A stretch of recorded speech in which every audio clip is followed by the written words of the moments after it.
welcome to the Spotlight, day 27 of National Podcast Post Month. I'm your host, Ben Beck, and I'm bringing you the final stacked episode of the 30 for 30, which I have one more bonus one that I'm saving for the into December. But this one, man, this is a true stacked episode with three guests. Sorry, not four. Four was Whose Line Is It Anyway? 3 guests. And I love this one so much because 2 of these guests are multiple time guests on the podcast. One of them I'm hoping to get back again, and I'm hoping to get more guests from this show.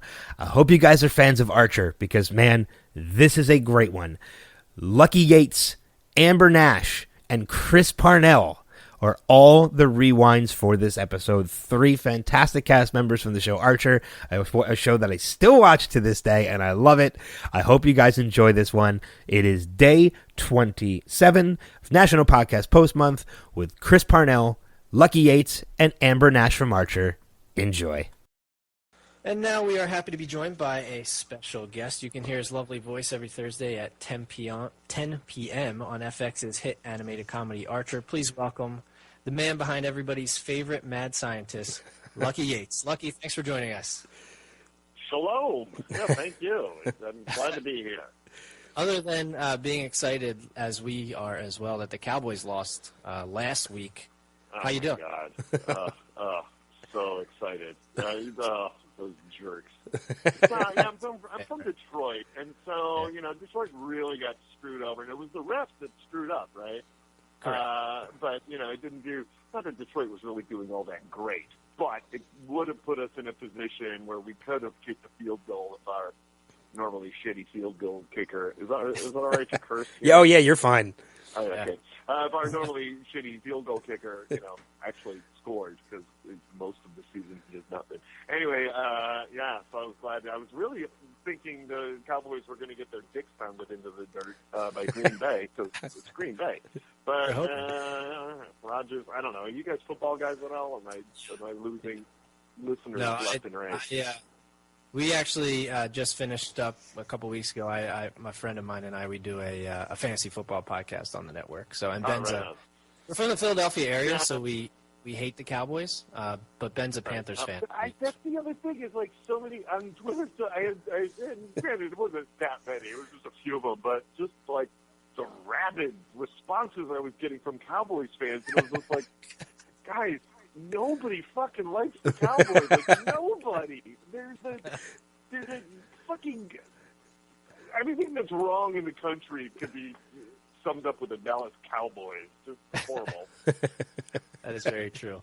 Well, let's talk a little bit about your show, the show you're on, Archer.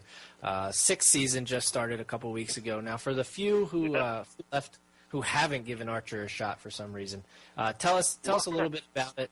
And your character, the voice that you do, Dr. Well, for those of you who don't know, Archer, it's an animated comedy about a spy agency, a fictitious spy agency that used to be called ISIS, but unfortunately the American media got a hold of that name and turned it into something horrible. Of course. Because, the rest of the world calls them ISIL. We're the only one that calls it ISIS. Fuck you, media! Anyway, getting back to the show. It's an animated comedy about a spy agency, but it's really a workplace comedy and about the relationships of the spies and various employees of the agency. And it's Sterling Archer is the world's greatest secret agent, and Lana Kane is his on-again, off-again love, and she is probably the second best agent there is. And I play the Q, essentially what would be the Q, if you're a James Bond head, the guy in the lab who makes crazy weapons and shit like that. And he's a real lunatic. He's a mad scientist. He makes clones, and he is a clone himself. He's a genetic clone of Adolf Hitler, which is inspired by the movie Boys from Brazil. No, I never saw that one. That movie. Oh, classic. Gregory Peck and Laurence Olivier. Good stuff. That's the whole. That's what Krieger. It's about clones of Hitler. Somebody is one person's hunting them down. It's great. Great. It's very, and I'll freely admit, I know Adam had said in the intro, people who had never given Archer a shot. I will freely admit, I was one of those people. It's been on my list to check out, and then we got the press screeners, and I started watching, and I'm going all the way back to season 1, man, because I'm hooked. Yeah, man, because you started watching in season 6, and Jesus Christ. Like, the great thing about it is it's serialized, right? The things that happen stay in the universe. Yeah. Everything has consequences. So things that happened in the very first season, are still around in season 6. And, we're going strong. So there's really the characters that you watched with the season 6 shows are so different from where they used to be, right? It's great. It's really, really great. I think one of the things I love about it is I was always a big fan growing up of the television show Get Smart. Yep. And it's kind of similar in ways, except if Get Smart was like PG-13. Well, and Get Smart, he was bungling. He wasn't good at anything, and that was sort of the big joke. That 86 is a completely bungling agent who somehow always triumphs and gets the bad guy. Whereas Archer is an amazing secret agent that works for a shitty spy agency run by his mother. And it's shitty because of the dysfunction of the employees that are really a family. It's really great. So it is. It's if you love James Bond or any secret agency anything, you'll love it. Yeah, I'm definitely a fan now. I'm going to go all the way back to season 1 and check it out. And yeah, you should. You'll love it. You'll love watching, and also just the look of the show. As the thing became more and more popular, of course, the budget kept going up. But that aside, it started with a very small group of people drawing the show to now Floyd County Productions has, well over 100 employees, 125, 150 employees, like big, giant studio full of young animators from everywhere in the country that have moved to work in the studio. It's really great. Yeah. And Krieger didn't the look of the show, the look of the show has evolved throughout, too. Like the season 6 stuff, they're using a new program called Toon Boom. I don't know the difference between it all. But it's allowing us to, like, the fights and the action and stuff is even more amazing than it always has been. Yeah, it's been a few years since I watched season 1, but didn't Krieger not even talk initially? First few episodes, they didn't even talk, And, Adam, that's what he was thinking, is that there would just be this silent creep that was around doing weird things. And then I guess, by the 3rd or 4th episode, he realized, it'll be funnier if we send this guy to a dinner party with them and make him say the things we're all worried about him doing. So, it's great. If anybody threw this show in front of me and said you can play any character you want, just pick one, I would pick Krieger in a heartbeat. Absolutely. I love that guy. Love getting to play it. I'm so fortunate. I know Adam shares this with me too, and it's something I've always wanted to do is kind of do something in the voiceover aspect of entertainment. And I know every project handles it a little differently. I know some of them, first off, Archer has a lot of great voice talent. There's, yourself, Aisha Tyler, Chris Parnell, who was from SNL, Jessica Walter, who I recognized right away from Arrested Development. Right. Does the cast all record together, or are you guys in separate rooms? You guys do it separately? Completely separately. Go into the booth alone. I'll see Amber at recordings because, they schedule us right after the other. Mm-hmm. So, we'll tag team. I work with Amber every weekend anyway. We're in an improv group together called Dad's Garage. And it's more than an improv group. It's a giant theater, actually. We completely separate. Some of the cast is in L.A., some of the cast is in New York. 3 of us are here. In Atlanta, that's where Amber and I live, and this is where the show is made too. That's why there's that little Made in Georgia stamp at the end of every show. It's made right in the Well, I mean, the writing has to be fantastic then. I mean, because, well, I mean, it is fantastic, but the scripting... It's all Adam Reed, man. It's all Adam Reed. Yeah, and that's the other thing, too, is we don't really improvise.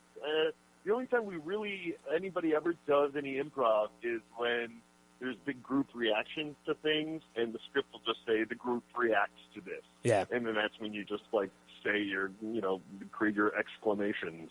But other than that, unless a joke really is falling flat out loud, because it happens, things look amazing on the page, and then out loud they're just like, you can't sell it. So you start bouncing around things there. But that's really it. Every word is from Adam's mind to the page. It's great. Yeah, it works so well with everybody being in different places. It all fits so well together that it's amazing. Well, and the cast, we did a live tour last year, the show called Archer Live, which is hilarious. It was literally us going out and fucking around on stage for 90 minutes. Like, it was so, we showed some clips, but it was us screwing around. It was great. It was a lot of fun. But we adore one another. We're all super close and good friends. And, there's no ego or anything within the entire group.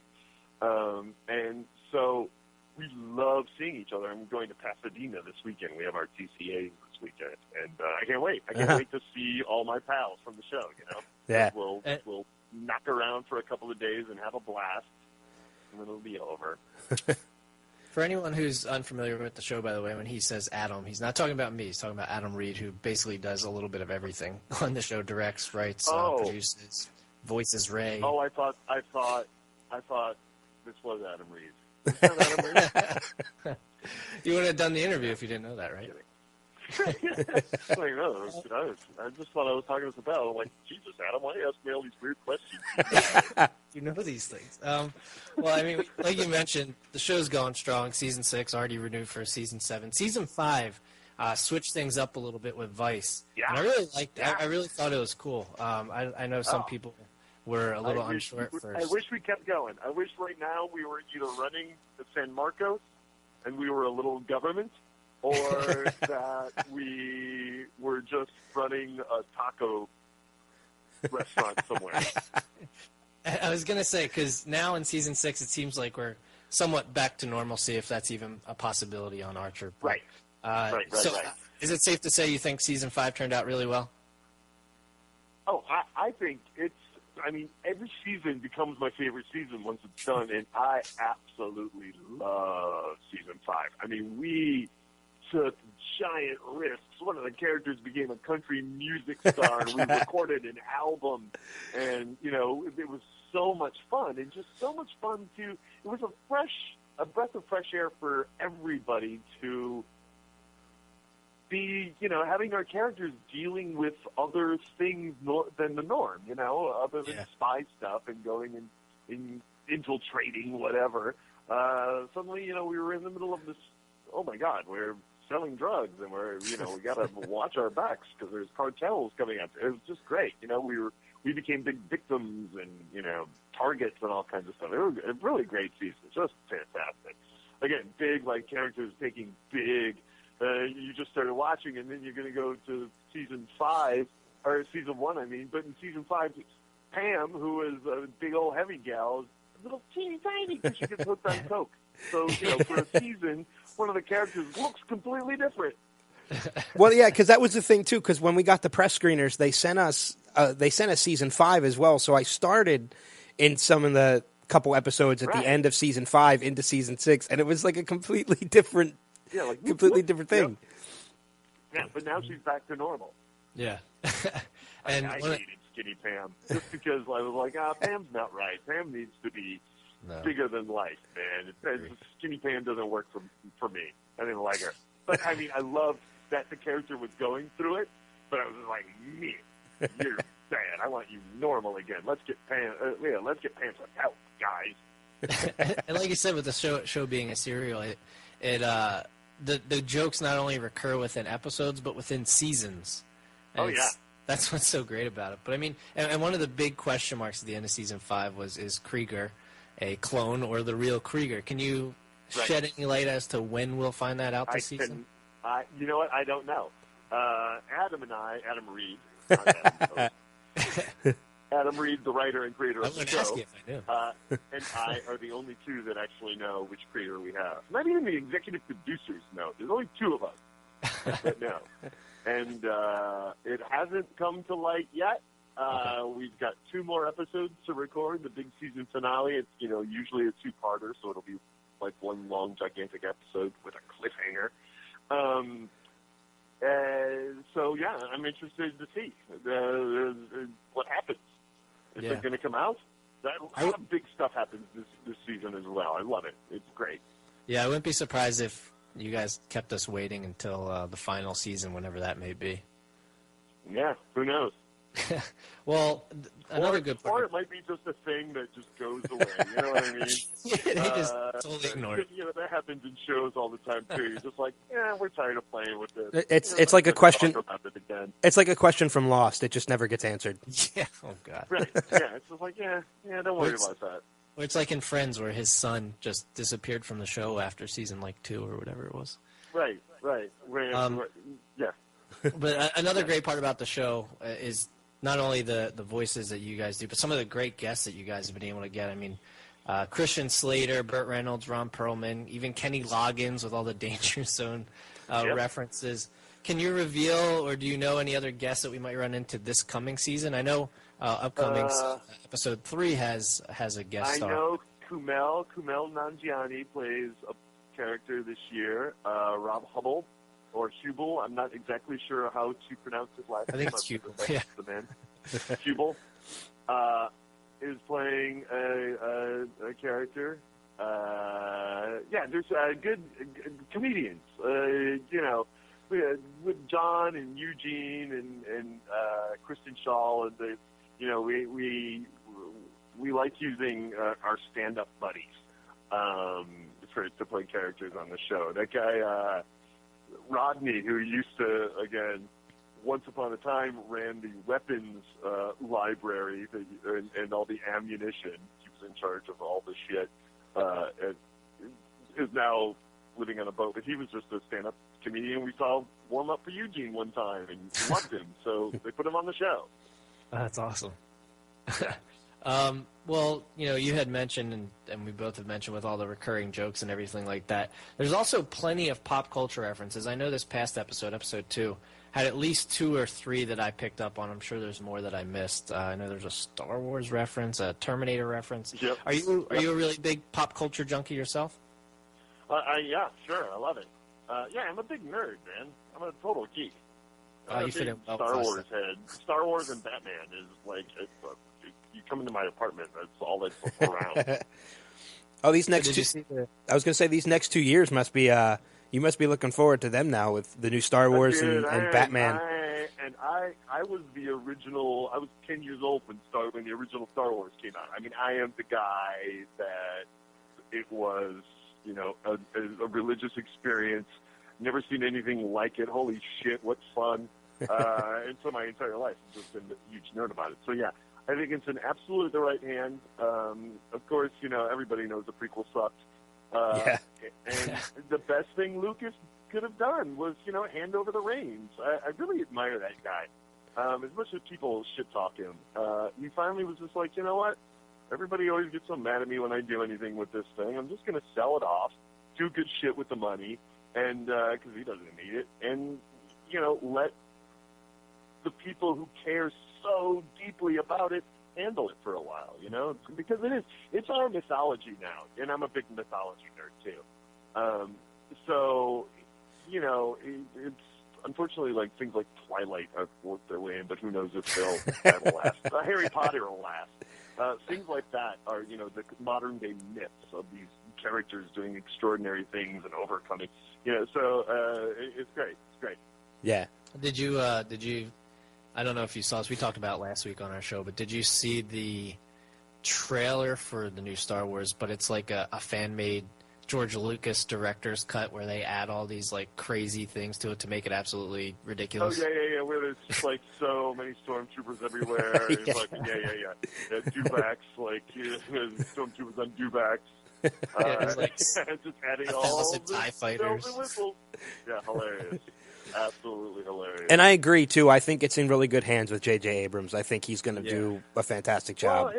Well, and he's the thing. He grew up. He's around the same age as I am. You know, he grew up absolutely loving it, and you know, and he's a great filmmaker. I really do love those Star Trek movies. I do too. Shit on those a lot too. But I think to reinvigorate a franchise, that was the way to do it.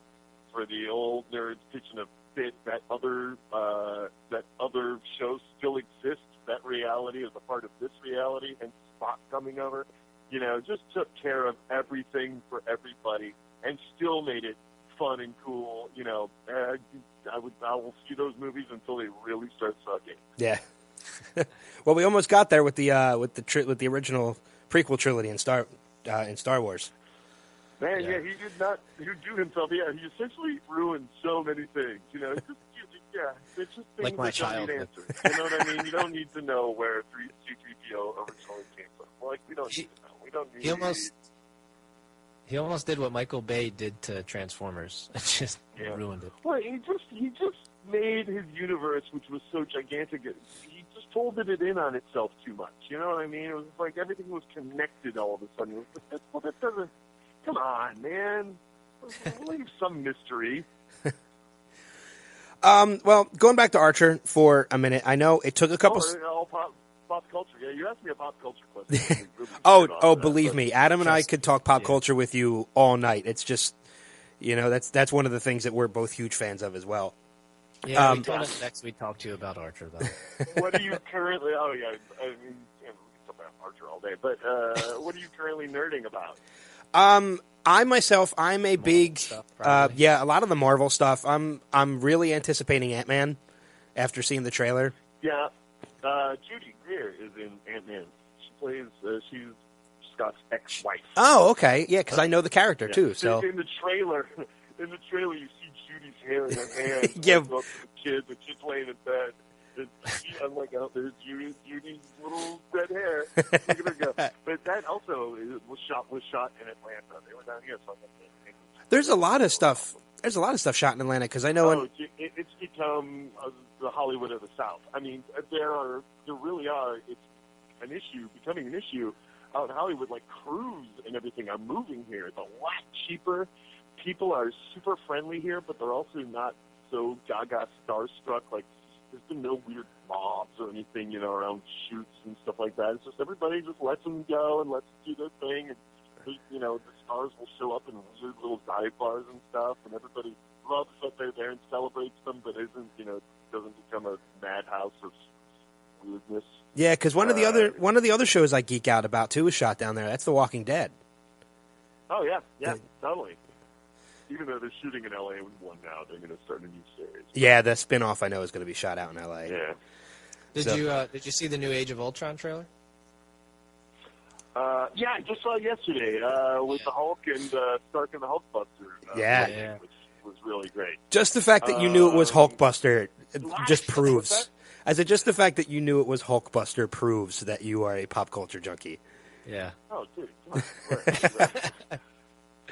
Jesus. It's just great. That's another one. Joss Whedon is so perfect. Yeah. To handle that property, those properties, and all that kind of stuff. And I was really, going back to Ant-Man, I was really, really bummed out when Edgar Wright dropped. I was too. And I'm sure it was because they were trying to get it into this Marvel Cinematic Universe, and he wanted, he's been thinking about this movie for so long, he wanted to do his movie, and just, so I was really like, it's just never going to be as good. So it kind of, was shitty about it, but it looks amazing. I'm really, Paul Rudd, you can't really go wrong with that guy. Yeah, I was sold when Paul Rudd was cast as as Ant-Man, and I was really bummed too when Edgar Wright dropped, just because I'm such a huge fan of his films. From the Shaun of the Dead and that trilogy to Scott Pilgrim, and Pilgrim is so perfect, save for Scott Pilgrim. It really breaks my heart, man. And I don't shit on Michael Cera. I think that's one talented and hilarious dude, but He's a very certain thing, you know. You've got to get that guy. And I've read all the Scott Pilgrim. I'm a huge fan of that series. And Scott Pilgrim's a punk, man. He's not kind of a gouty wuss like Michael Cera. Like a mousy, yeah. Again, it's just a little like timid, you know. And Scott Pilgrim's not timid at all. He's just stupid. He's a punk and dumb. He makes dumb choices like all young men. He was so perfect, and the rest of the film is so amazing. Yeah. That was one of those films that I saw the trailer for, and I was very interested, but I didn't know what to expect. And when I saw the movie, I absolutely loved it. You know, on paper, Sarah fit the bill. He's Canadian. He's, you know, the same age. He was, you know, I had a look that could be converted, but he just, you know, as soon as he starts talking, it's like, God, that's not the guy that I read in the comic book. Yeah. And the whole rest of the universe is. Yeah. But Edgar Wright is a genius, man. Fucking genius. Yeah. All right. And I guess we should go. We should try and shift blades. Get back to some other stuff. Yeah, sure. But, we'll have to have you on. We'll have to have you on sometime just to literally talk pop culture for like a half hour. Oh yeah, anytime, man. Let me know. I could talk about this shit all day. Yeah, definitely we could. Maybe like closer towards like when Age of Ultron comes out, we'll get you back on. Yeah. We'll talk about that for a bit. Great. But I know it took a couple seasons in Archer, but you got your name listed in the credits finally. Yeah. Yeah, and you're listed as Lucky Yates, but Lucky I know is really just a nickname, isn't it? Well, it's not a nickname. It's you know, in the Screen Actors Guild, in the union, there can't be two people with the same name because they're protecting, you know, residuals. They don't want the checks going to the wrong guy and all that kind of stuff. And so my name's Matt, and I went to go get my union card, and they were like, "Great, you can't be Matt anymore because there is already a Matthew Yates for the card." And I was like, "Can't I just be Matt?" And they were like, "Nope, you got to come up with something else." Dude, I was so close to becoming sheriff. You have no idea. Just because I thought it would be hilarious that when I walked in the room, it would be like, "Hey, sheriff." Like, I don't know. And the SAG chick was really into it, too. She was like, "I think that's brilliant. There's not another one of those, I can tell you." But then I called my folks and was like, "Hey, man, I got to come up with another name." And I got nothing but sheriff. And, you know, go through the family record books, see if there's anything that I can use that, you know, I can adopt all of a sudden. And they called back and, you know, giving me a list of just regular common names like John and Stephen and shit, and I'm not just going to suddenly become John. Hello, John? What? No, I'm Matt. What? But my father, who's silent for a good 20 minutes till we go through all these names, just finally opens his yab and says, "What about Lucky?" And I went, "Lucky Yates. That's perfect. That's my name. That's exactly it." And they laughed, and I was like, "Keep laughing, but that's what I'm doing." Yeah. Good job. And I got the extra added bonus of my dad naming me. So, you know, and I was living in L.A. at the time. I had gone out there for a year just to check it out. And out there, man, as soon as you do that, it's such a common thing. Everybody immediately switched over. Everybody. Whoop. People that had known me for years and years as Matt were just like, "Hello, Lucky." So now everybody calls you Lucky. You don't go by Matt anymore? Yeah, even my folks. My dad has just started to think I became Lucky Yates in 1999. That's when Matt Yates died. Well, he's still out there somewhere, according to the Screen Actors Guild. He was killed by a jealous lover. Anyway, since 99, and he's only now swallowed his pride. And he's the one that named me. They call me Lucky. But it's worked out very well. It's a good name, man. It's a really good name, and I love it. I love it more than my original name. I should just have it changed, but so much paperwork. Yeah, Sheriff really would have been great. I just keep thinking about that. Sheriff Yates. Dumb. It's so dumb. It would have made me laugh every time. Every time, but I'm sure I would have regretted it. You know, I've never once regretted Lucky. I'm sure I would have. And I have a dog. His name is Abe. And so when when we're together and we meet, like, other dog owners love to meet other dogs. Yeah. And if it gets as far as names, man, it throws them for a loop. The dog is named Abe, and I'm named Lucky, and they're just like, what? Well, you had mentioned earlier that you and Amber Nash do some improv, and just an observation: you and Amber Nash are the only two in the opening credits who don't use that little bouncing dot, bullet, whatever it is, in your actual name. Everybody else has like an I or a J or something that uses it, and you two. Yeah. I never noticed that before. Well, it's all new. I'm just now you can't won't take stop. my eyeballs off my name. Actually, now you won't stop. I like watching Krieger chase it. Krieger chases it, which I think is fun. Yeah, that is pretty cool. Yeah, once I noticed it, I couldn't stop. It was like when you see the arrow in the FedEx, it just doesn't go away after that. Yeah. A to Z at the yeah. Well, but yeah, like you said, you guys have been doing improv. How long have you personally done improv? I started back in 1997. That's when I joined Dad's Garage. And it was the summer I tried improv for the first time, and then they just started tossing me out on stage. And back in the Yates days. And Amber wasn't that far behind. It was somewhere in 2000 or something like that Amber jumped in. Do they let you do any improv on Archer at all? No, like I said earlier, there's never any real reason to. That's what the group reacts to. Okay. Did you ever think of maybe, with Whose Line Is It Anyway coming back, and Aisha Tyler, one of your co-stars, being the host of Whose Line? We know those guys, because of Aisha, and Colin Mockery comes and plays with us a lot, actually. And, right on. Keep going, guys. I don't need to be on. I'm already on TV. You know what I mean? I don't need to be on TV. Bro, that's fine. I like doing it in front of an audience. Yeah.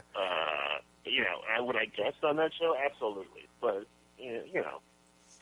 start a letter writing campaign. I'm happy. This is all I've ever wanted. So I'm good.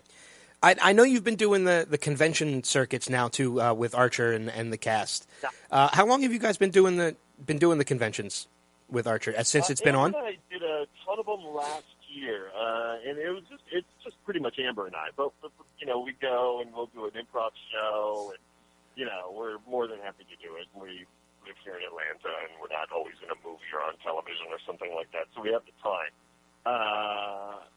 But, as soon as any of us get busy or whatever, that'll probably nip at least the show thing in the bud. But doing the cons was great, man. I love it. I love going. What did you think your first time going? The smaller cons are a riot. Yeah. What did you think your first time going? Because I know they can be a little crazy sometimes. Yeah.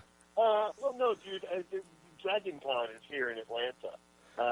And I've been going to that since I've lived here. And so, I've seen the con from the nerd point of view 1,000 times. Yeah. And then it's just suddenly found myself on the other end of it, so. Yeah, it's going to be fun. Cool. Because I know exactly what the dudes on the other side of the table are going through. So, I'm like, Amber and I are the most approachable people on the planet. Because we're not, like, whatever. We play these characters, but we don't feel like we're big deals, just like, we're happy to be here. Yeah. Were you going to the conventions a lot before you started doing Archer then, knowing for what it's like from the other side? Just Dragon Con because it was here. My goal, my dream was always to get to Comic-Con. Yeah. And finally that started happening. Like I said, I've hit everything I've wanted. Popular cartoon character, check. Playing mad scientist, check. Panel at Comic-Con, check. Okay. What do I do now? There's a talking doll of Krieger, okay, yes, I'm gonna go to mechanic school.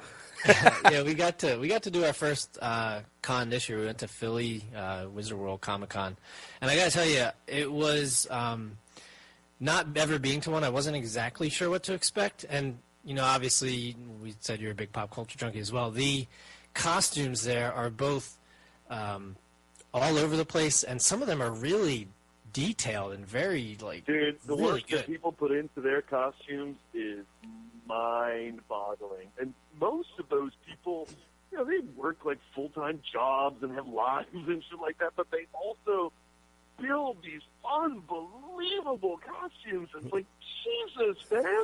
It's amazing. It's amazing. Like, and Dragon Con is a huge costume con. It's big fan base, like things like the San Diego Comic-Con are it's like a trade show that the public is invited to, because there's so much, TV and film and all that kind of shit. Right. Yeah. Whereas Dragon Con, it's fans just coming and hanging out with each other, and then there are panels with, goofballs. Like all the stars panels are nothing like, at Comic-Con or anything like that. They're not so giant and structured and everything. It's super loose. So if people flock to it, and they go much more insane costume-wise, because that's really what it's all about.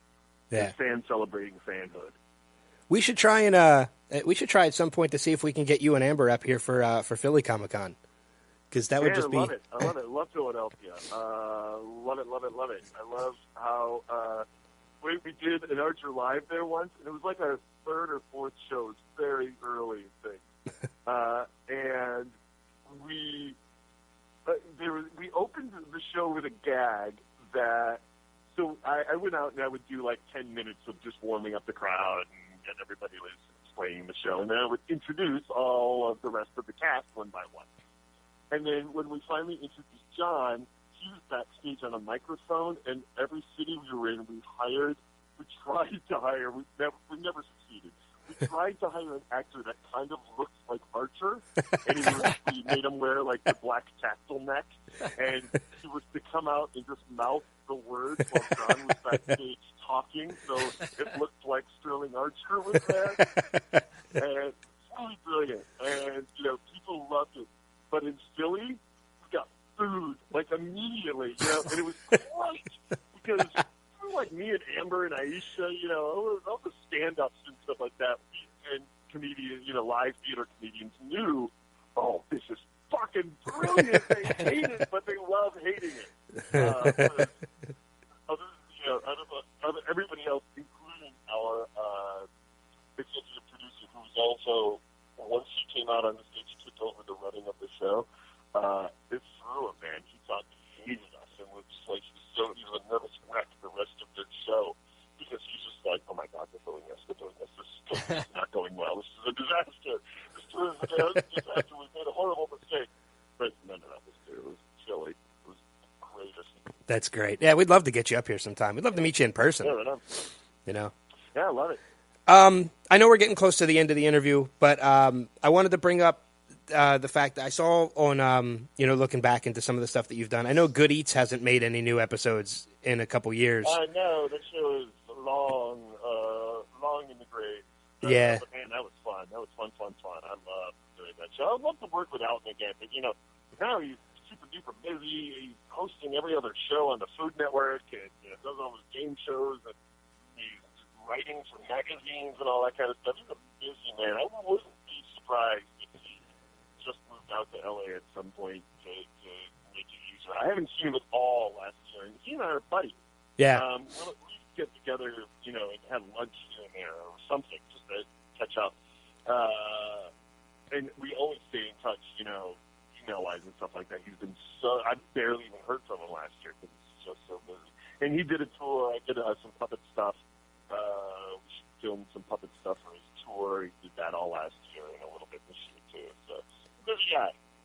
You think you'd still be doing some episodes if they were still making new ones? If they were still doing them, I would absolutely do them. We shot them here in Atlanta, and they were a blast, man. We had so much fun to do that show. So much fun. Yeah. All right, well, we're definitely, like I said, I'm hooked on Archer now. It's converted me. I'm definitely a fan now.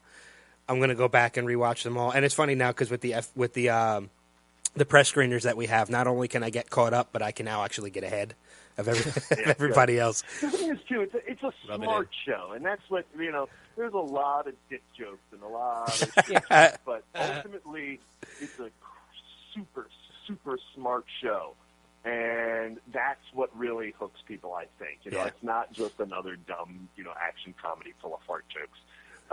It's really, really smart. Yeah. Oh, it definitely is. I mean, it had me, and it's just some of the little jokes are the ones that got me laughing the most. It's Yeah. It's absolutely. There isn't an episode that goes by that I'm usually not Googling something to figure out what the hell they're talking about. Yeah, I actually had to do that. A lot of jokes run deep, man, and you're just like, I don't even know what that means. Oh, my God, look at how brilliant that joke is. It's great. It's great for you to have to work for the punchline somehow. Yeah. Well, Archer airs on Thursdays on FX, 10 p.m., and we definitely want to get everybody who hasn't checked it out already to go ahead and check it out, because I'm telling you, you're going to love it. Netflix. Yeah, no reason to not watch it if it's on the Netflix. Yeah, seasons 1 through 4, I know, as of right now, are up on Netflix. And season 5 is on the DVD Blu-rays, so it'll be on Netflix soon. Yeah, definitely. Your Twitter handle, @LuckyYates, so we want to encourage everybody to go there, follow you as well. If both Y's are involved, LuckyYates. And actually write Krieger's Twitter feed, too, if you want to follow Krieger. Krieger has his own Twitter feed. It's @Krieger Signals, and it's Krieger, Krieger Signals. You tweet for that too, don't you? Yeah, I'm the one that writes the tweets. And Amber writes Pam Pooby's tweets, and Pam is @Pam's Gossip Train, and that's all coming out of Amber Nash. So that's sort of where we get to improvise and cook up little lives for our characters outside of the show when we're writing Twitter. Because Pam has an amazing life. Krieger runs a lot of things down in the sewers. It's a lot of fun. And, we have to turn everything in. Everything has to be approved. So it's all part of the world, of the canon, I guess. Of the Archer universe. Well, now at NXT Level Radio follows all of those. Awesome. Well, Amber C. Nash. Amber C. Nash. She's funny. Awesome. Yeah, I'm definitely going to follow them on my personal account. I think we actually too. might get a chance to talk to her in the coming weeks. Yeah, you should. I'll tell her it's cool. Awesome. Put in a good word. Yeah, I totally will. Yeah, so great. Well, Lucky, this was a lot of fun, man. This was we'll definitely have you back on in the future to just talk some pop culture stuff. I would love it. Anytime, guys. All right. So a couple weeks ago, we had a great opportunity to speak with the one and only Lucky Yates, one of the voice talents from the hit show from the hit FX show Archer. And this week, we're talking to yet another one of those great voices. She comes from a long background in improv comedy as well as theater, but you might know her better as the voice of the socially inept Pam from Archer. Please welcome the wonderful Amber Nash. Amber, thanks for joining us. Oh, thanks for having me, guys. Before we're going to talk about Archer, obviously, but before we get started, I want to delve into your background a little bit. You have a pretty extensive background in improv and theater, as I said. What made you want to get into improv? What made you get started in improv? I was actually in college. It was my first year of college, maybe my second year of college. I was 19, and I was studying biology and getting a minor in philosophy, of all things. And I was like, man, my life's kind of boring. I need, like, an outlet of some kind. And a friend of mine was like, hey, I just saw this thing, and improv wasn't really that big of a deal yet in Atlanta, at least. And he's like, I saw an improv show. You should come check it out. And so I went with him, and I was like, that is what I want to be doing. And so I took classes at that theater, which is called Whole World. It's still here in Atlanta. And then I took classes at another place called Laughing Matters that does, like, corporate improv. And then I found myself finally at Dad's Garage. And all the while I was getting a degree in psychology, and then I started working in the field. And eventually I decided to quit my job, my real job that was giving me a real regular paycheck to become a full-time improviser. So, yeah, that's how I got started. I saw a show, and then I took a bunch of classes, and that was it. So you're telling me that the minor in philosophy was not enough excitement in your life to get you by? Amazingly, I know. I thought it would be, but amazingly it wasn't. Tell us a little bit. I did a little background reading, obviously, when we were prepping for the interview. Tell us a little bit about what the Doug Dank Project is, because I know you co-founded that. Yeah, that's right. The Doug Dank Project was kind of an offshoot from some of the people at Dad's Garage. My friend Renee Delafont started the show, and it's basically there's a format called Armando that was actually created by Armando Diaz, and it's the monologist tells stories, and then So it's usually like a famous person or someone of note from the town that you're improvising in, and then the troupe does improv based off of their stories. So it's all based off of true stories that the monologist is telling. Okay. Yeah, I mean, I definitely know that how difficult improv is. I went to this past Saturday. I went to a show. There's a comedy club in Philadelphia called Helium. I don't know if you're familiar with at all. Mm-mm. And I went to. It was at midnight on a Saturday night. It was what they call a comedy roulette, and they had 8 improv comedians come out. Everybody from the crowd wrote suggestions and put them into a bucket, and then each comic had to come out, pick 6 suggestions, and then incorporate them into their act in one way or another. And they had to go through the 6 suggestions, and then throughout the night they eliminated half each time until they were down to 1. And wow, I mean, and it was so we got a couple rounds of comedy, we got a full 2 hours worth of improv comedy, but you could tell there were a lot of people that were definitely really nervous and kind of new to it. So it's not something, obviously, I don't think is for everybody.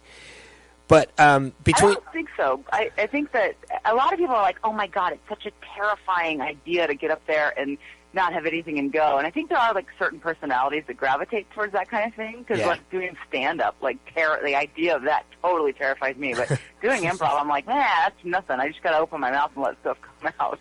Yeah. So between the theater and the improv, I would assume just by the conversation and the way it's going, you would probably feel that the improv was a little bit more rewarding. Absolutely, yeah. I love doing theater, like scripted work. Our theater actually also does scripted work, but all of our scripted work is created by our ensemble, so a lot of it comes from a place of improv. But I do enjoy doing improv because you're in that one theater with that one audience for that hour and a half, and that show's never going to be seen again. It's just magic when it all comes together, and everybody's there for that one thing, and then that's the end of it, and it doesn't exist anymore. Yeah. I know when we talked to Lucky, too, he said, obviously he does some improv, too. Did you guys ever, I know Archer probably keeps you pretty busy, but you ever think about doing a little bit of touring with it? I know, like, Archer Live went around, but, like, touring with the improv aspect of it? Oh, yeah. Actually, I've been touring, doing improv shows for years now. I've actually been all over the U.S. and Canada, and I've done 4 European tours, and so actually our theater actually tours quite a bit, and I was doing that a lot before I even started doing Archer. And Archer is actually not nearly as time-consuming as you might think. It's actually the easiest job on earth. Like, doing voice work is, like, the easiest. I have to go in once every 2 weeks for, like, 30 minutes. So it's not a time-consuming job by any means. And if I'm gone, like, I've actually recorded from Canada. Like, I've recorded from all over the world because they're like, awesome. Just find a studio and we can record you anywhere. Yeah, that's so cool. I mean, the main reason I asked that is because I want you guys to come up to Philly and do like an improv show up here. I think that would be one of the most entertaining things. Yeah, well, I got to find out who these Helium guys are because there's lots of theaters have tournaments or festivals, and they'll bring in groups from other cities, and we've been all over the place, but we don't have a contact there. So I'll have to get that information and then. Hey, bring us up. I was going to say, we might have... I actually know the contact at Helium, so I could definitely get you that information when we're, down the road. So, because Helium is... Yeah, for sure. And then Lucky and I could come up and do an improv show for you guys. Oh, that would be fantastic. Because I've been to Helium quite a few times, and it's a great club. It's one of the things that you would... It's pretty much what you would want. Because I've talked to a number of comedians who have performed there. I've had friends that have performed at open mic nights there, and they are... I've been told just from numerous comedians that are there, it is what you would expect out of a comedy club. I think the stage is a little small, but I mean, from what I understand, it's what you would expect out of a comedy club, or what you would want. That's great. And actually, something funny is Lucky and I a couple years ago, started getting contacted by small cons, like all over the place, to do con appearances because, like, we're not Aisha Tyler and John Benjamin. Like, we're easier, we're a little bit more accessible, and we're not nearly as busy and famous as those guys. And so the smaller cons would be like, hey, you guys want to come out and do this con for us? And we're like, yeah, sure, why not? And so we'd be doing a panel, it's Lucky and I sitting on a panel talking about the show and answering questions. And then we were like, hey, why don't we do an improv show? And so now we started, when we go to small cons, we'll do a panel one night, and then the next night we'll just do an improv show for the con audience. And it's become like one of our favorite things to do, because it's just, that never happens at a con where you actually get to see like people that would be on the panel do a show for you. So it's been really fun to do that. Yeah, that's awesome. Well, getting into Archer a little bit, most people, I would think, know what Archer is by this point, especially after listening to us talk to Lucky. So we got a decent background on Archer there. But for anyone who isn't familiar with your very unique character, Pam Poovey, can you tell us a little bit about her? Yeah, well, Pam was introduced to me actually before I even got the job as a sturdy bisexual director of human resources that everybody shits on. Basically, they're like, she's the one that everybody shits on. And she totally takes it. She totally is bad at her job. She's an irresponsible person. But I think, like, at her core, she's, like, a pretty stand-up person. You know, she grew up on a farm. She grew up on a dairy farm in Wisconsin.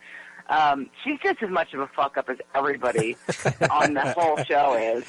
But, yeah, she actually ended up, after season one, she definitely was just getting, like, shit on all the time. But she started to kind of come into her own season 2 and 3 and become, like, this major badass that, like, is a drift car driver. She's, like, a graffiti artist. She's a bare-knuckle boxer. Like, she's just, there's nothing she can't do, which has been one of the most fun things about my job on the show, is just, like, watching Pam, like, blossom into this total badass. Yeah, a couple weeks ago with Edie's wedding, that episode, she was a pretty good badass towards the end of that episode, too.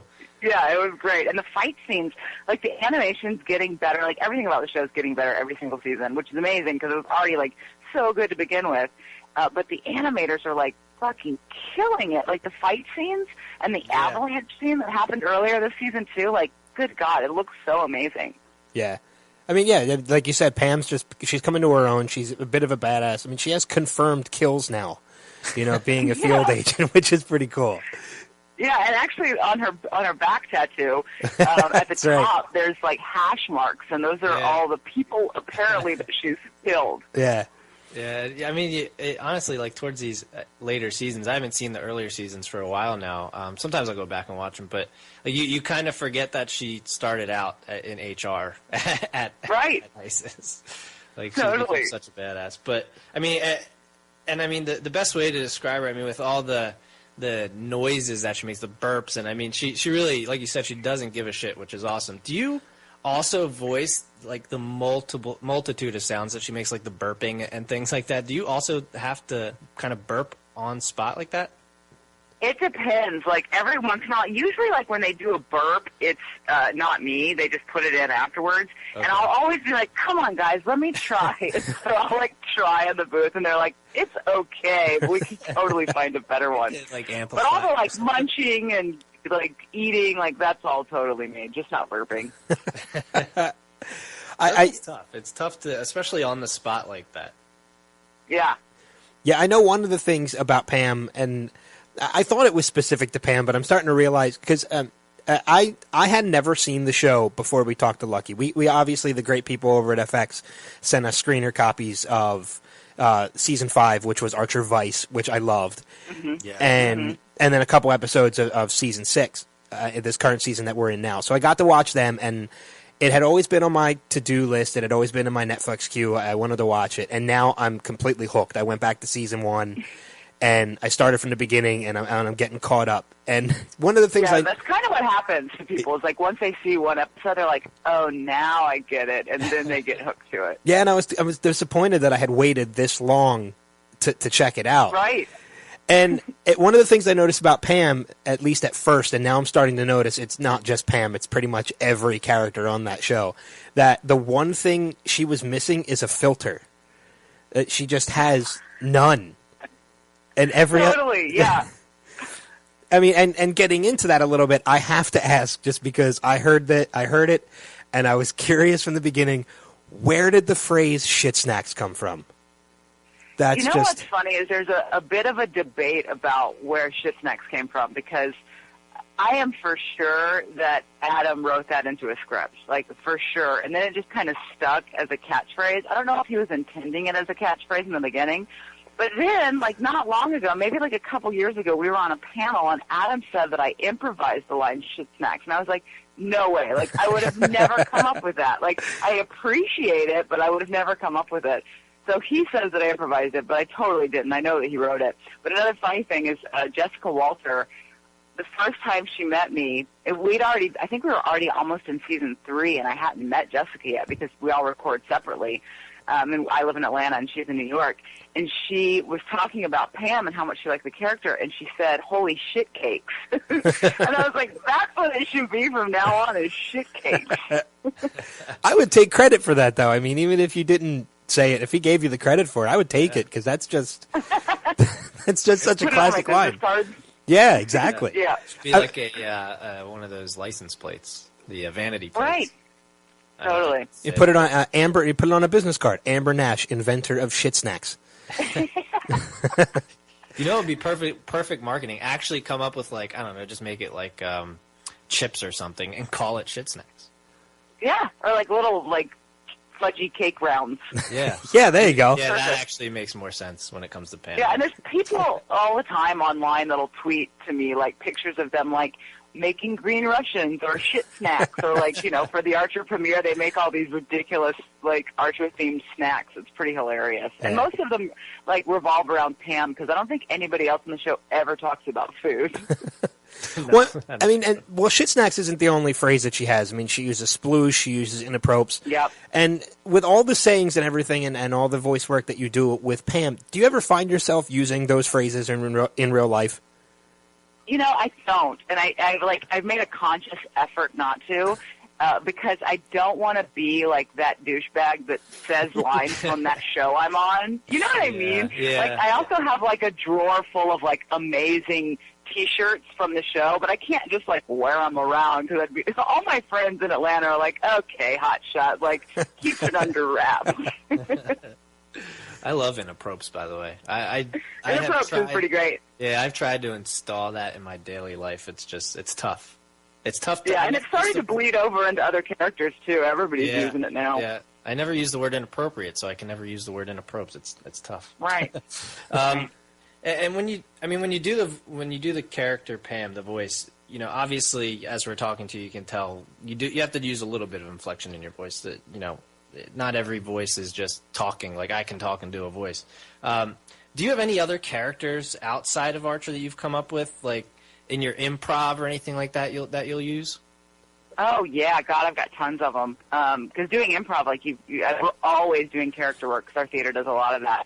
And so we do, like, for years, probably 16 years now, we've been doing Scandal, which is an improvised soap opera. And so when a season of that show starts, you play one character for, like, 12 weeks.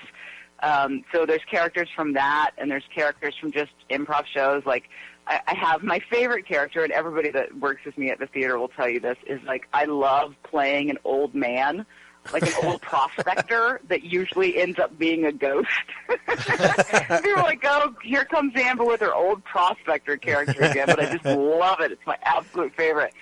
And, you know, like Southern people and, you know, Hispanic ladies, I've got tons. I'm not actually really great at doing voices. There's so many people out there that are so good at doing voices and accents and stuff like that. I'm not really great at it, but I'm pretty okay at coming up with a voice for a character. Like, if I'm auditioning for something and I get to see a picture of what the character is going to look like, it's, like, really fun to kind of noodle around and figure out what that character is going to sound like, you know? Yeah, I think voice acting is such a cool and probably a very fun thing to do, and the way you're talking, it sounds like that's pretty much exactly how it is. Yeah, it's so fun. I absolutely love it. And the great thing is like, I don't have to brush my hair, you know? Yeah. I don't even have to get out of my pajamas if I'm doing it at home. That's true. I didn't think about that.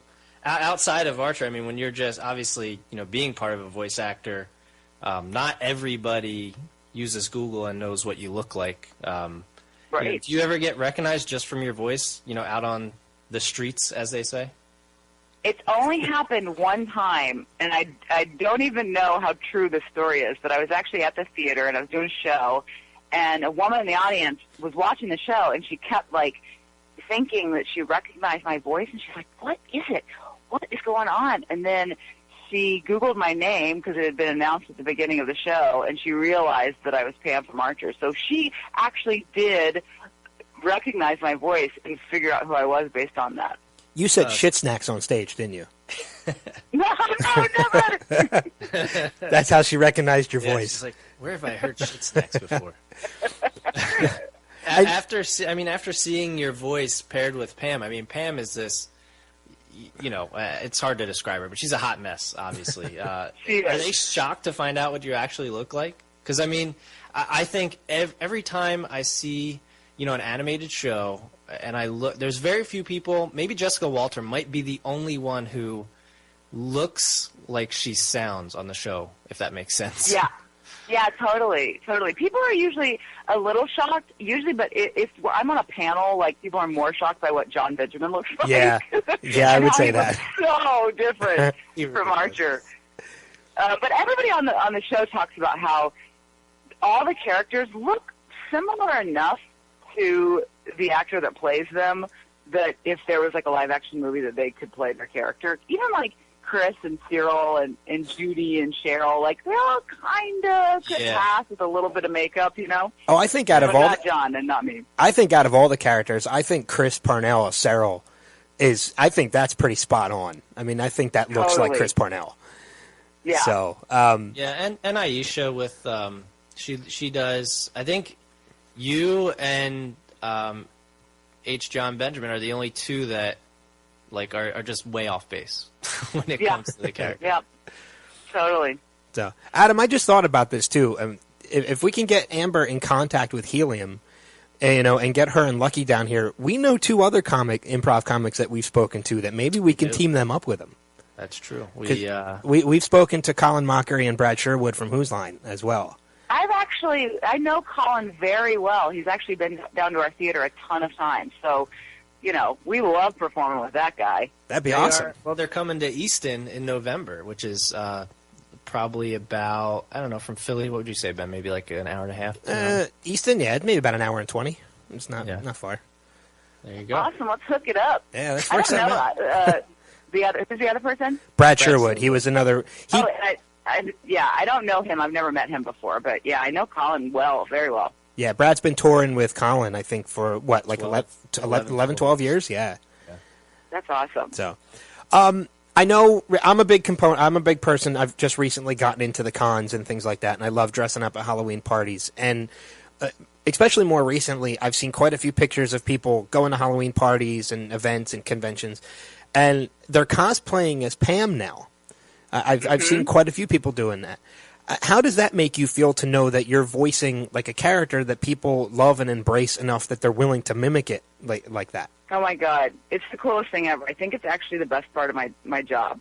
The first time that I ever saw somebody cosplaying as Pam was at Dragon Con, which is the big con that happens in Atlanta. Yeah.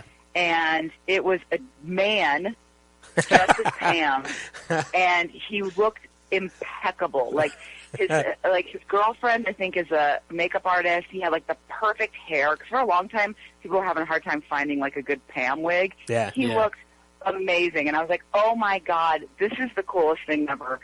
And then this past year I went back to Dragon Con. We have a podcast called Dad's Garage Radio that Lucky and I do with another guy named Mike Schatz, and we did the podcast at the con, and there was an Archer cosplay photo meetup that was happening, and I went to it and I got my picture taken with like 20 Pams. And it was like, I was just like, I could just die now. Like, I could die, and you guys could all eat my body. That would be so Pam.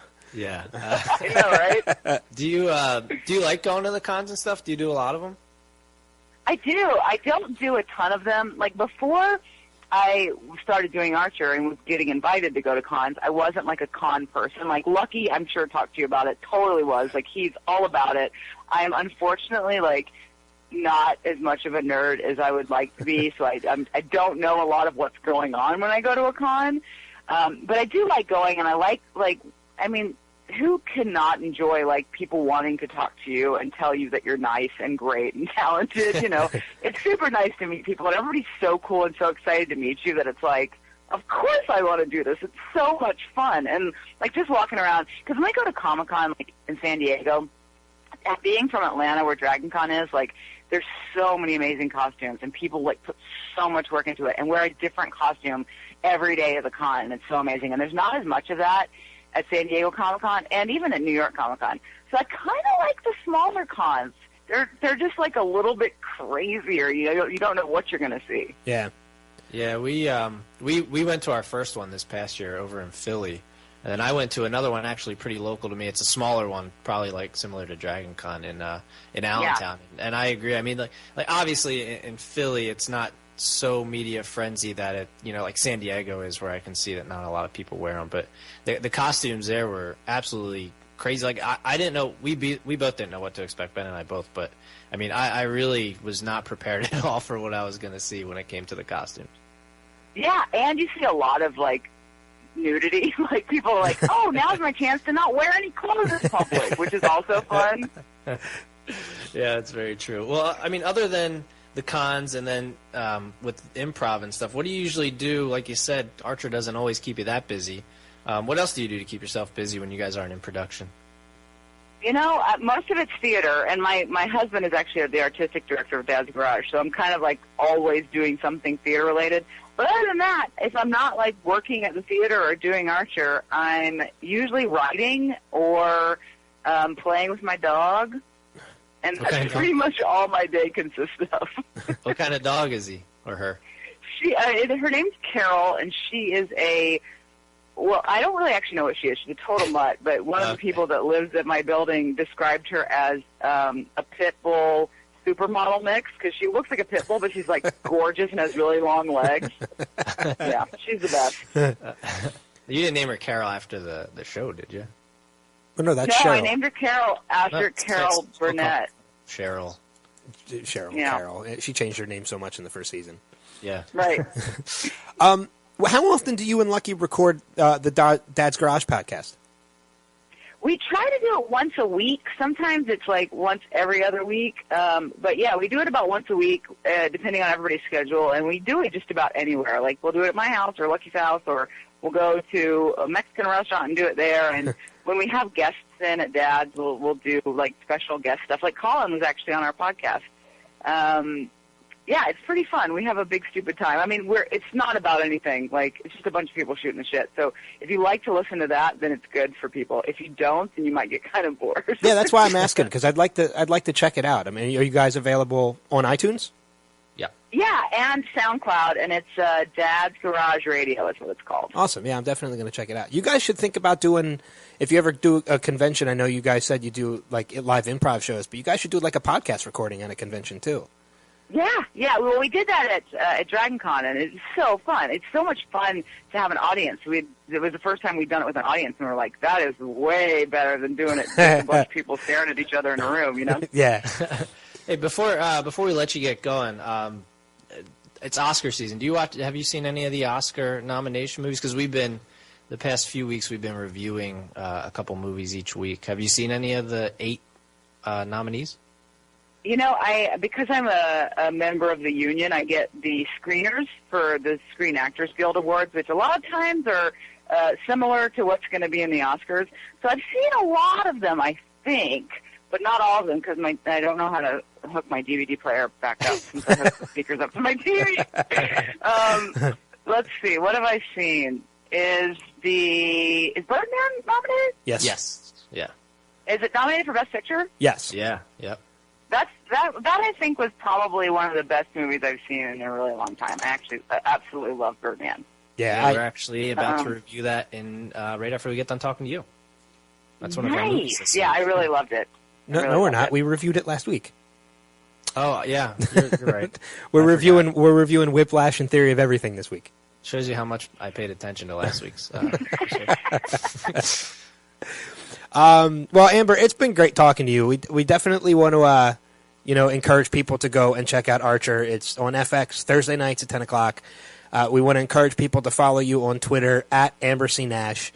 And I think you're behind Pam's Twitter account as well, right?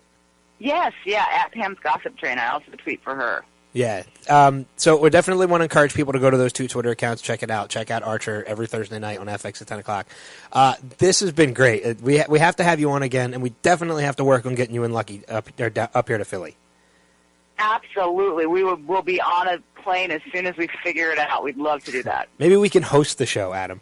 There you go. Yeah, that'd be so much fun. Yeah, we could do And then that. we could do a podcast afterwards. Oh, that would be awesome. It's gonna be a long night. Yeah, I don't care. I'm in for it. I'm committed. So, Amber, thanks again. This was great. Thanks, guys. I really appreciate it. It was fun. All right, so our guest this week is someone who you would know from a ton of film and television. You'd know him from shows like 30 Rock, Suburgatory, most notably from Saturday Night Live. But he can currently be heard as the voice of Cyril Figgis on the hit TV show Archer, currently in its 6th season. Please welcome to the showcast, Mr. Chris Parnell. Chris, how you doing tonight? I am doing well. How are you guys doing? Doing really good. We're really excited to talk to you. I know we've been anticipating this ever since we found out that we were getting you on the podcast. Well, that's awfully nice. Thank you. So yeah, I know we were talking to you off air a little bit. You're out in LA right now? I am in LA, yeah. How's the weather out there right now? It's pretty swell. It's I don't know, I guess it's in like the mid-70s. It's a bit overcast, but sunny overall. You know, but yeah, it's been pretty great lately. Yeah, that's... Well, you grew up in Tennessee, though, right? I did, yeah. I grew up in Memphis, Tennessee. So I'm kind of curious, and I've never thought to ask this to anybody we've talked to out in LA before, but do you get kind of lost in the calendar then, being out in LA? Because, I mean, over here, you know, we're Philadelphia-based. You have the seasons to kind of remind you that it's March or November or something. Out there, do you kind of get lost because the seasons all blend together? I mean, not lost. I mean, you know, it's just sort of the thing of as you get older, time seems to pass more quickly. So just that cliche thing of, oh, I can't believe it's March already, you know. But, no, I mean, you know, we're always looking at our calendars and our iPhones and all that. So we keep a pretty good eye on what season we're in and what month we're in. That's really important to us. And didn't you just have, correct me if I'm wrong, did you have a son not terribly long ago? I did. We had a son last February before last, so he just turned 1. Oh, well, congratulations. I joined the New Fathers Club about 3 months ago, so I'm a little bit behind you, but I know the struggles. yeah. That's a rough time. I know. It's a good time though. It's a good kind of rough. It is. As I mentioned in the intro, right now you're currently on Archer, which is on FX, like I said, in its 6th season. I know Adam and I are both huge fans of the show. I got into it relatively late. When I say relatively late, I mean last year. I binge watched the last 5 seasons into the 6th one in about 2 weeks' time. That's one way to do it. Just because I watched it and I got absolutely hooked on it, so now I'm 100% caught up. But for anybody who doesn't watch the show or hasn't watched the show yet, because we definitely encourage people to do it. Tell everybody a little bit about your character, Cyril. My character is Cyril Figgis, and he started out as the comptroller of the ISIS spy agency, no relation to the real terrorist group. Yeah, we were a spy agency for the first 4 seasons. Fairly inept, but it's basically an adult animated sort of spy comedy. It's a little James Bond, but sort of with a bit of a Mad Men look to it. And in season 5, we became drug dealers. It was called Archer Vice.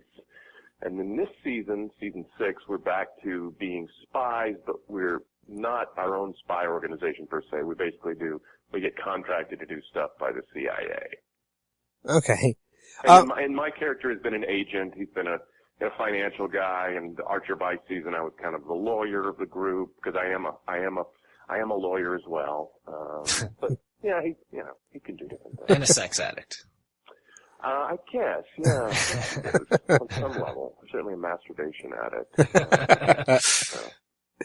I know earlier this year we actually had a chance to speak with both Lucky Yates and Amber Nash, who are fellow cast members with you on Archer. They record out here on the East Coast down in Georgia, and I'm assuming you would record out there in LA, correct?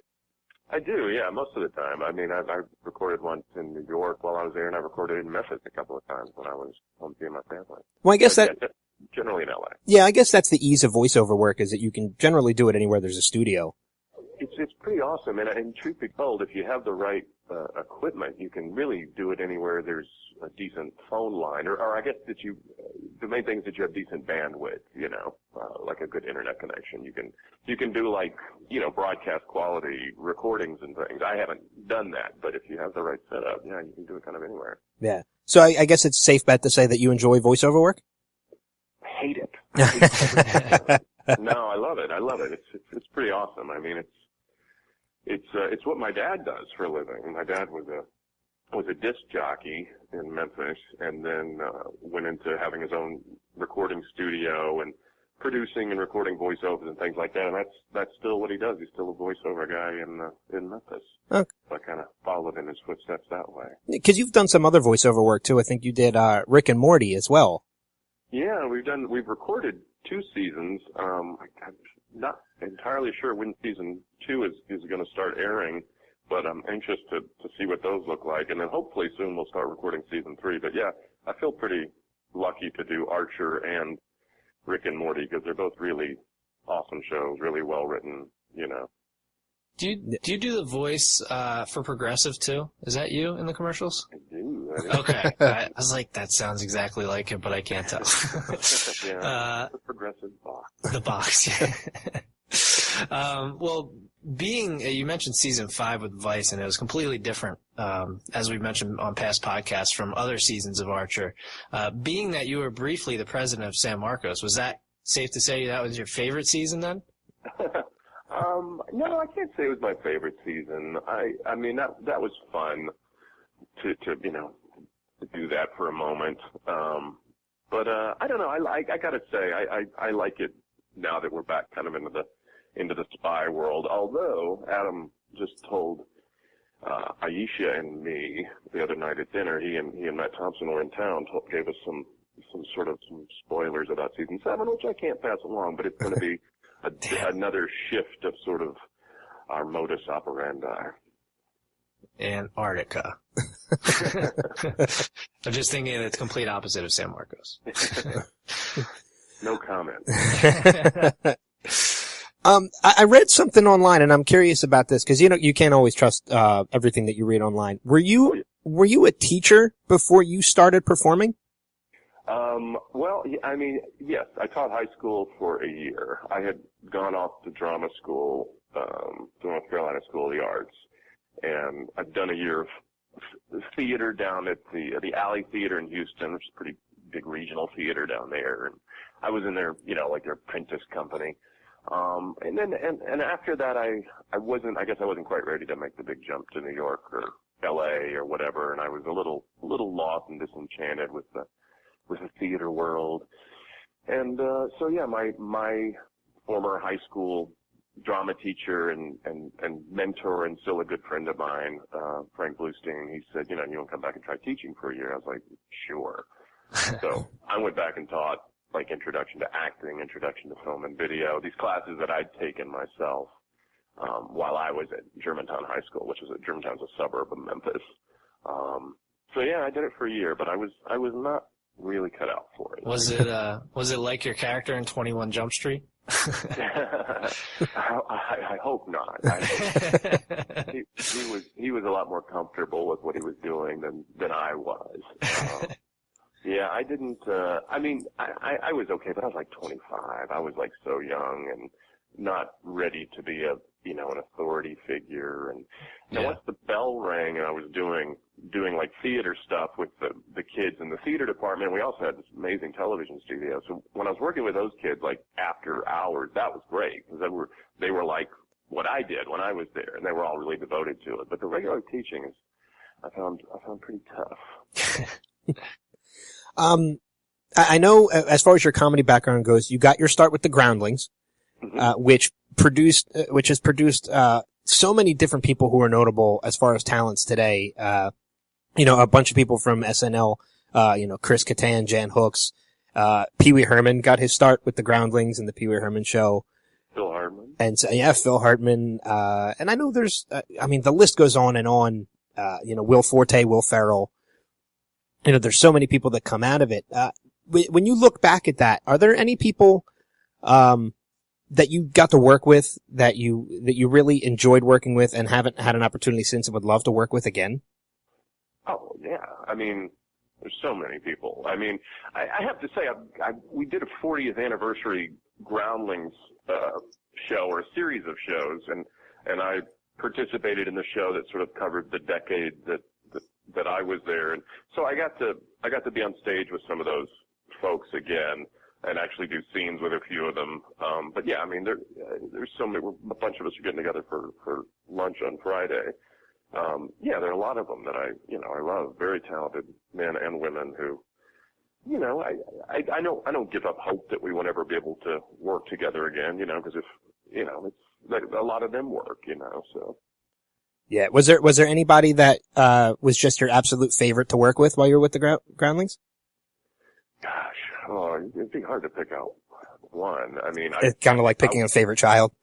Yeah, I mean, I loved working with Anna when she was there, and then happily got to work with her again on SNL and in Suburgatory. But the guy Brian Palermo, Mike LaPrete, Roy Jenkins, a lot of really talented people that I had fun with. Jim Wise, Scott Wainio. I didn't realize either, and I'm assuming it's probably before your time with the Groundlings too, but Pat Morita was a Groundling?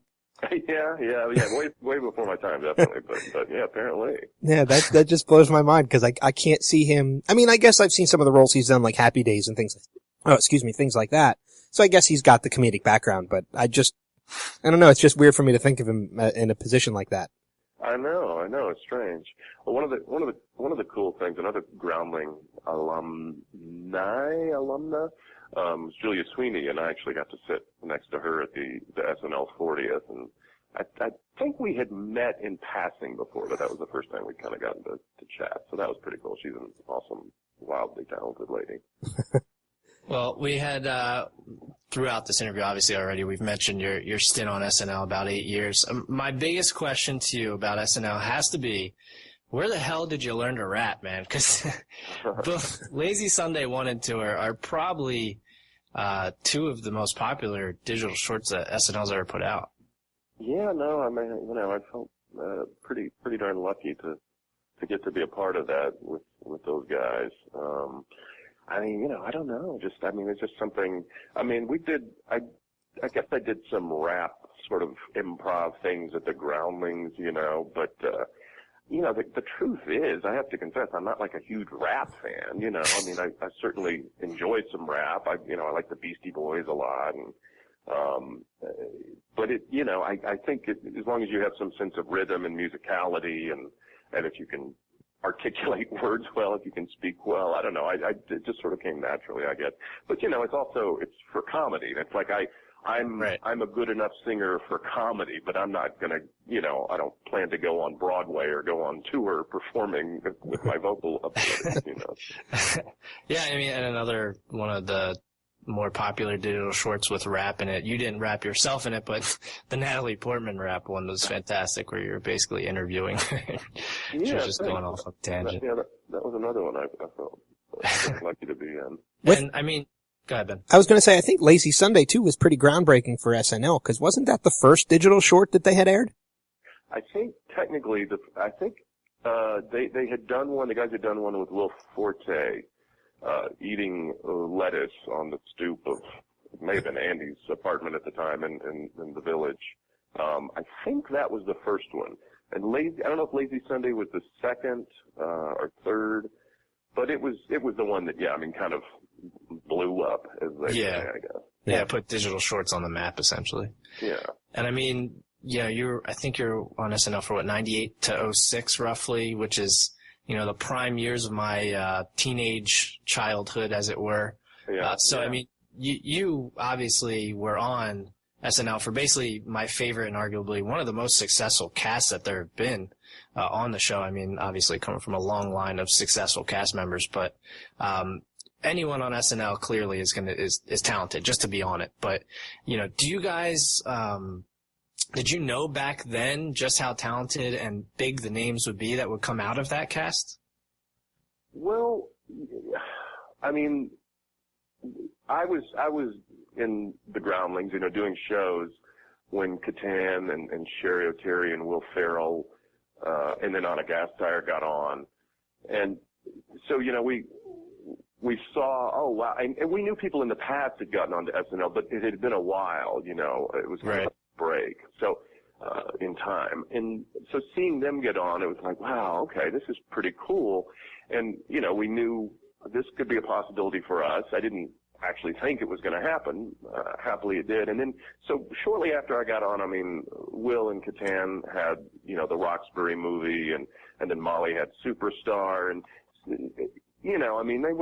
it was pretty clear that they were amazingly talented, and so it wasn't that big of a surprise. One big surprise to me was I was roommates for summer with Kristen Wiig, just completely platonically. And she was just like taking classes at the Groundlings at the time, but we got along great. She was really funny and all that, but I had no idea how incredibly talented she was until she got on SNL. So that was like, wow. You had mentioned a little bit earlier on too that how you were sitting in the audience for the 40th anniversary episode that aired not too long ago. And one of the things, I've been a big fan of Saturday Night Live for a very, very long time. I've even watching through all the years that you were on it, including previous years. I'm a little bit older than Adam, so, but, and not to show my age. But one of the things I loved, about the 40th anniversary show was they did this segment where they showed the audition tapes of some of the cast members. Yeah. And some of the cast, and some of the people who auditioned who didn't even make it, who surprisingly, are still made a career for themselves, like Kevin Hart and Jim Carrey and such. Right. I'm curious, what was your audition like when you auditioned for Saturday Night Live? I did, you're supposed to do 3 characters and 3 impressions, and I didn't really have any impressions except Tom Brokaw that I had just sort of by chance realized that, our voice was kind of in a similar range, and I could kind of do that without too much effort. And then I did this MTV VJ at the time, this guy Jesse Camp. It was not a good impression. As further evidenced by the fact that Jimmy ended up playing him in a couple of sketches later on that first season. But I did that, and then I did some pieces that I'd done at the Groundlings. Basically, I'd taken monologues that I'd done at the Groundlings and then just cut them down. I did this sort of perverse preacher character, this lounge singer. I did this kid who, not a kid, like a young man who was auditioning for the Royal Academy of Dramatic Art, and he had written his own scene based on the Babar children's book series where he was playing Zafir, the monkey, and it was sort of a very Shakespearean scene where he gets killed by Babar. And then I did a dance piece I danced to the theme from Mortal Kombat. I'd like to see tape of that. It's entertaining. But, the great thing about that SNL audition was you do it on home base, and, Lauren and the, other people are kind of out there in the house watching, but you can't really see them, and you're just playing it all into this camera. And I found it really helpful, an easier kind of audition, because you're kind of just doing like a little one-man show. You've got a few minutes up there to show them what you got. And as opposed to like some sitcom auditions and things that I had done at the time where, you go into an office and you're sitting like 3 feet away from the person you're reading for. And it just, just being on stage, having, had a bit of a theater background, that felt good. And happily it went well and I didn't screw it up. So. Yeah. Was one of my favorite characters that you did, I'm curious if it was a Groundling character or if it was something that you developed on SNL. Was Merv the Perv an SNL character? Yeah, he was an SNL character, and the name came from Will Ferrell because I guess I broke into some creepy version of that guy at a Christmas party and was going around to people doing that, and Will was like, "Hey, it's Merv the Perv." And I was like, "Oh, I should maybe do this as a thing on SNL." I know you're. Oh, go ahead, Adam.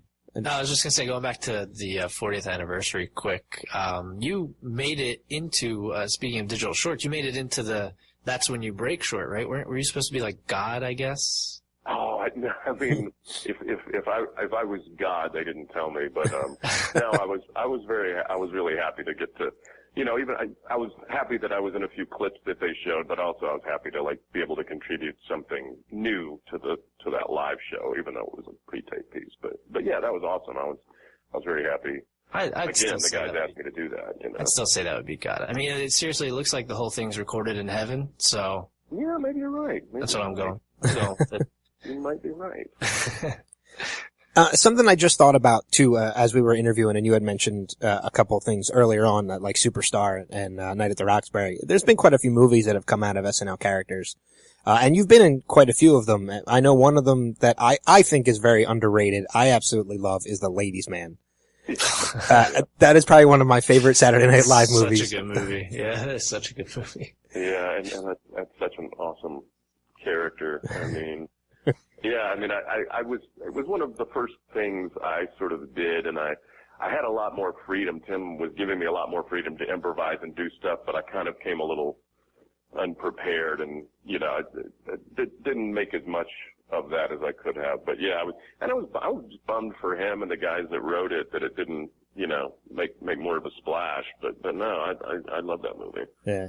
It's such a quotable movie too, with all the lines in that movie. Oh yeah. Are there any other characters that, throughout your run on SNL or even now, I don't know if you still watch it. I'm sure you're busy with Archer and such, so I don't know if you still get a chance to check out the current cast, but, any characters that you worked with or that you saw done when you were a current cast member or since then that you feel might have merited their own movie that never happened? That's a good question. Yeah, I mean, there probably are. I mean, but it's a tough thing unless you have the idea to really, unless you have the good idea to expand that sketch into a whole, hour and a half long movie. It's hard to say, I would have loved to have done a DeMarco Brothers movie with Chris Parnell, but I don't know that would have been a great movie, But yeah, I don't know. It's hard to say. I mean, a lot of the characters Kristen did certainly, it could probably have been made into a movie. Yeah, I don't know if your cast's ever because I don't know how long he's been on the show, but Bill Hader, has the character Stefan. Oh yeah. And I think if there was any that I would like to see, I mean, I don't know, because I think the whole story behind that with the changing of the cue card to make him break on screen is probably what makes that character so great. So I don't know if that's something that would adapt that well into a film, right? If they were to do it. Yeah, I mean, the character's genius. I mean, I love the way they write it. I mean, I was talking to Bill about it when we were doing the digital short for the 40th show, and it's just like, it's so hard it was so hard for them to write when they were doing it, because it's just like coming up with this weird thing, the name of the club and what's at the club and all this. It's just so impressive, and obviously he does it so well. I mean, it would be fun to see the movie of that, but a lot of sketches live better as sketches, as characters in these little chunks. Yeah. As I mentioned, the Groundlings and such like that. You're primarily known for comedic acting and your sketch work and things like that. But have you ever tried stand-up before? Never. No? Never once. No, and have. I can't say I have zero desire, but it's probably less than 1%. Because it's scary to me, and it seems so rough and just brutal, especially when you're starting out. And obviously I would have some advantage because of SNL, but, in some ways I wish I did stand up, because it's a great way, it's a great gig, especially post SNL, because that gives you enough cachet that I think, from what I've heard, you can make a decent amount of money doing it. Yeah. It's just, it's very scary to me. I'm on your boat. Yeah. We've mentioned all your past works, especially with other SNL cast members throughout the years, other ones, Brooklyn Nine-Nine, 30 Rock, both Anchormans. Are you working on any right now with any SNL cast members right now on some upcoming projects, whether it be announced yet or not? Yeah, I did about a week on this Adam Sandler movie called Ridiculous Six, which is a comedy western that they're still shooting out in Santa Fe, and I play a rather nasty bank manager. But it was really fun. I'd never done a western before, and so to get up in that garb, and we shot in this little fake town where they shoot a lot of westerns and things out in the desert, and it was pretty cool. And Adam, who I had never worked with before, except on the video, sort of, right, for the 40th, he's so nice and he's so encouraging and supportive. And then he also, he contributes, not surprisingly, to the whole thing in terms of like giving you ideas for way to play things and stuff. And it's I love that. I mean, I feel like I can always do such better work, when I'm getting good stuff from the director. And Frank Karachi was the director, who was awesome. But then Adam also was feeding me stuff too, which I loved. But yeah, that's Adam made this deal with Netflix, I think, for his next 4 movies are going to go straight to Netflix. That's awesome. Yeah, so that, and then I don't know if I've done anything else with any. Oh, I'm they're doing Hotel Transylvania too, and I'm doing just like I think one line in that. But I'm doing a bunch of different little things, guest stars and things. And yeah, I'm kind of curious because we've an FXX show. The Man Seeking Woman just got renewed for season 2, and Lorne Michaels has a hand in that. I didn't realize that. Yeah, he produces it, I believe. Oh my God. Yeah, so I guess they haven't reached out to you at all yet, because I know Bill Hader had a cameo in it, and a couple other people. No, they have not reached out to me. Yeah, well, maybe season 2. Next time we talk to somebody from the show, we'll have to make sure they reach out to you. You do that.